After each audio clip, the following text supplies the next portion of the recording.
Hey leaders, in this episode of Leading Collaborative Response, Lorna and I talk about different ways that we can introduce the collaborative team meeting. The collaborative team meeting is a critical element of a school's collaborative response, and how it is introduced to the staff team matters. So in this episode, we are going to break down the collaborative team meeting, what does it entail, and then share multiple ways that you could consider when introducing this critical structure to your school staff team, as well as a number of resources to be able to help support you. Let's get started.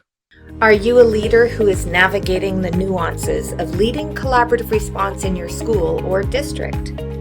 Are you unsure of what collaborative response is? Are you looking to understand the critical role leadership plays when establishing and refining a collaborative response approach? Collaborative response began as a grassroots approach to focus on the needs of students through a framework of collaboration. That approach has grown to a movement that is training leadership and education. Through the Leading Collaborative Response podcast, Kurtis and I share our own experiences of leading collaborative response and lessons learned as we continue to learn and gain insight through the experiences of working alongside others. We also have the opportunity to engage in conversations with school and divisional leaders implementing the framework in their own organizations. We know great leaders build great teams because that is what every child deserves. Subscribe to the Leading Collaborative Response podcast and join the thousands of schools seeing success for students through intentional and focused collaborative efforts. We hope you've had a wonderful week. Ours has been full of travel, which is why we're in a makeshift hotel studio that we've very quickly assembled to be able to join you. And it's actually through these travels that brought forth the topic we want to be able to share today. And that comes from a question that rose in two different occasions. How do I go about introducing the collaborative team meeting to my staff? We recognize that it's a different conversation that is happening about students. And even though it looks like we're talking about students, it's critically important for us to understand over time that it's actually more about classroom practice. And we're utilizing the student to surface a key issue that then we can explore and talk about, well, in my classroom, I do this. How do you do it in your classroom? So critically important when we introduce, because a lot of it goes contrary to how we would normally respond when I was to ask, who's a student you'd like to talk about?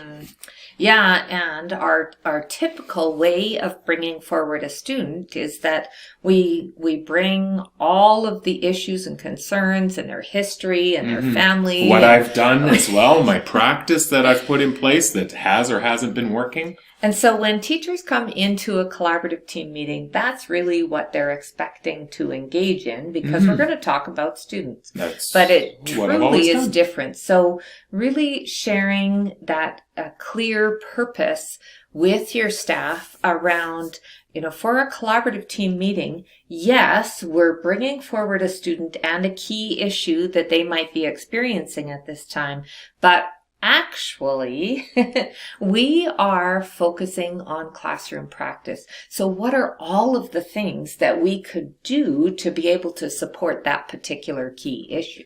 So in general, we want to talk about understanding purpose, simplify the process, and then model it as just kind of those three basic considerations. So let's go first to understand the purpose. And we often, when we talk about the collaborative team meeting, it's one of 4 layers of collaboration we want to see in our staff. So we do have a couple of blog postings that explain these 4 layers that we can attach into the YouTube description. That's usually that first step, is understanding where does it fit for our staff and why this one is not intended to be bring your most intensive students, your highest needs, and we're going to really wrap around that student. That's an important conversation, but it's not a collaborative team meeting conversation. So purpose is probably that first and foremost that we want to be able to understand. Absolutely. And when I think about clarifying purpose, I think also about those layers of teams and understanding how the collaborative team meeting fits in those layers of teams, and why we are focusing in on classroom practice, because that particular layer is really important to create the foundation for everything else. Right. And then long term, we can start to align it to our tiers of support. Not that we're going to say that when first introducing, but understanding that that's where we're going. So when it comes then to simplify the process, we often say start small, go slow. We can add complexity and intricacy as we move forward. But to start off, something as simple as take a pre-meeting organizer that we talk about and don't come ready with 4 students, 1 student to celebrate and 1 student with a key issue concern that you have. And don't attach data yet. Don't clarify which type of student. Just ask student. We've seen some schools that started with ask student we're not already talking about within our school, just as a simple criteria, but starting that really simple place. We also have seen some schools who've said, okay, for our first meeting or our first couple of meetings, this is the focus. So our focus today is going to be on reading. Yeah. So something quite specific. And then this is the key issue. Sometimes our leaders articulate the key issue so that you don't have to dig. Or I've also seen leaders gather some key issues ahead of time and then choose which ones they're going to do as they engage in those first ones, rather than trying to facilitate a good key issue to determine that ahead of time, and then that allows you to get to the process. Are trying to develop a key issue, but I don't even totally understand really know what you're talking about. What it is. So my key issue is attendance. Yeah, which is not a place that we want to go as far as things out of our locus of control. So actually it was with a leader I was with this week where she had said, I've surveyed my staff ahead of time and I'm aware of a key issue that I know is surfacing across classrooms. So I'm coming with that pre-prepared. And then what she said is normally we'd want to say, I'd like to talk about Lorna. My key issue is this. And then we say, are there any other students that are experiencing that key issue? We'll get there in time. What she said she was going to do is we'll be right back to continue this episode. We have all felt like this before when engaging in team meetings, feeling like our time is not being maximized or that this could have just been an email. As a leader, how can we ensure this is not the reality for everyone in the room? Rather than just simply coming together into a shared space, we really need to ensure that whenever we are engaging as a team in meetings, that the time is being utilized to its utmost and that we are truly seeing impact as a result of our conversations. My name is Kurtis Hewson, lead learner and co-founder of Jigsaw Learning. In this free on-demand webinar, I'm going to be sharing with you 5 planning considerations and then 5 facilitation considerations that you can put into place as a leader to take your team meetings to the next level. Access this webinar, and in addition to these 10 considerations, numerous free resources will be shared that you can begin using immediately. I can't wait to have you join me to learn how we can ensure that team meetings are having their optimal impact. And now back to our conversation. We've brought the key issue.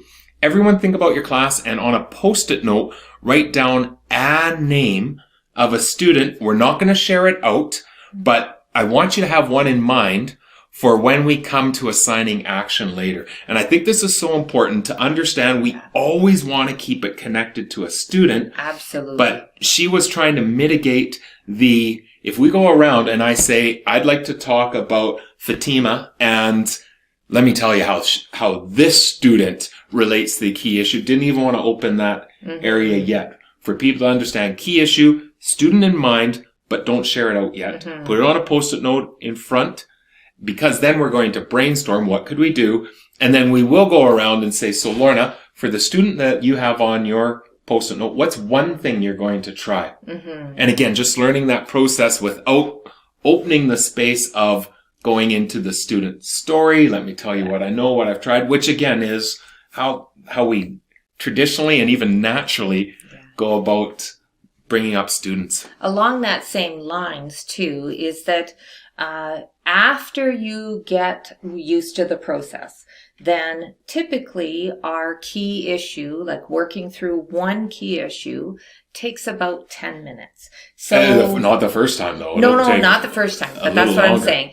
That over time, so within your 45 minutes, you spend some time in reviewing norms, your celebrations. You should be able to get through 3 key issues, then being able to look at who are students we need to bring forward to that school support team. But that's ideal going forward. I would say that if you can go through one key issue and really stay tight to the process through that first meeting, then you're doing good. Absolutely. Don't worry about getting through as many as you can, but really focus on what is the process. Do we have a good key issue? Are we exploring lots of great ideas? And don't feel bad if you only get and through take one. more time to explore practice during that conversation. So it's interesting you bring up norms.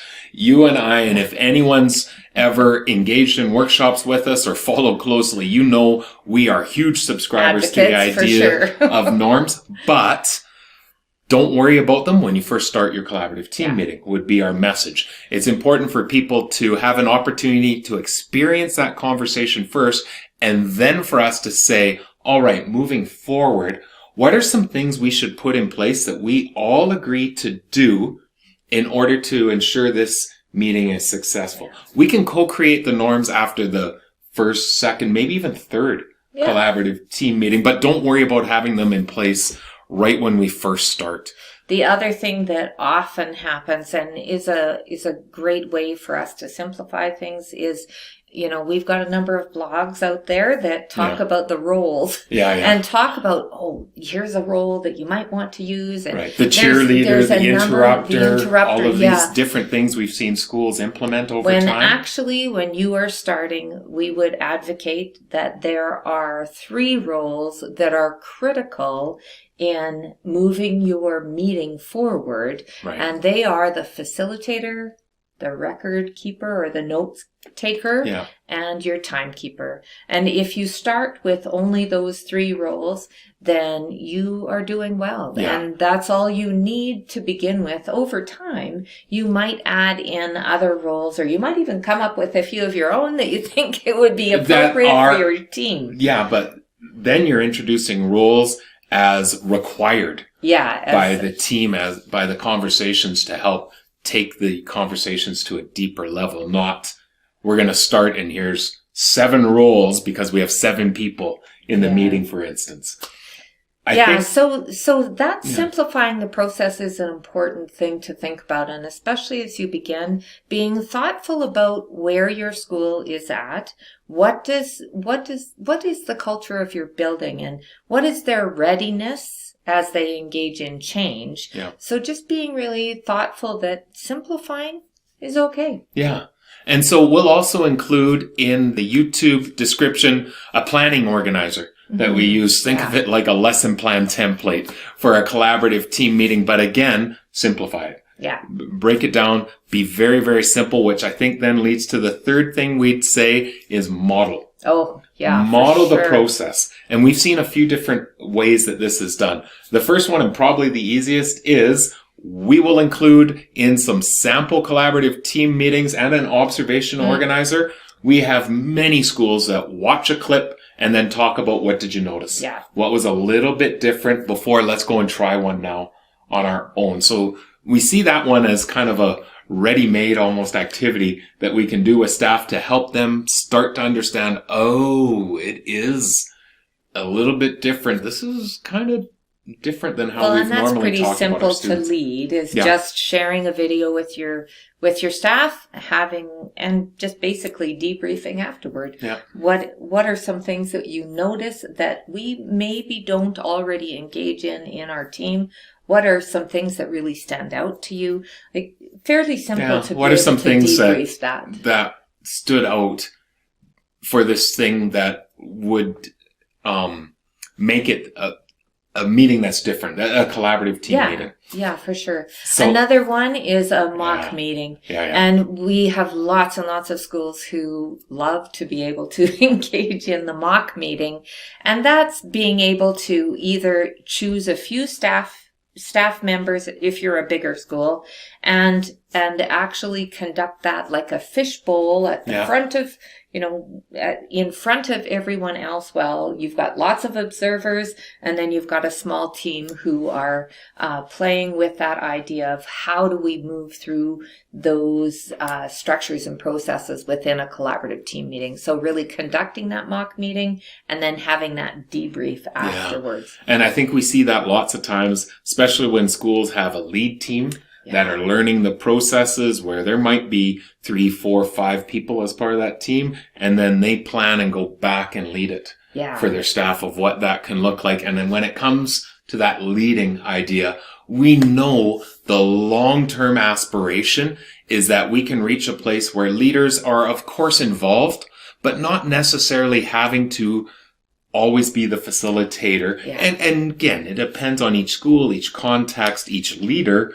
But initially, leaders don't hand that off to somebody else. It sends an incredibly powerful message within the school of the importance, but then also what we expect the collaborative team meeting to look like. So take on the role of the facilitator to start off with, where you can say, whoa, stop, let's slow the process down. Whoa, what you just said there, I'm going to reframe it a little bit. It'll be really hard for colleagues, teachers who are teaching side by side to do that, where an administrator can use a little bit of that leadership that comes with the role to be able to redirect and ensure the process is really strong. And I would say that probably you want to do that even for that first year, be really highly involved, because that is going to set the precedent for years to come. So the other thing about that is that as a leader, you learn so much about what's happening for children. You also learn a ton about what's happening or not happening for staff too. Absolutely. So we hope there's some ideas that you can take away when thinking about introducing that critical structure. We often call it the linchpin of collaborative response. It's the heart.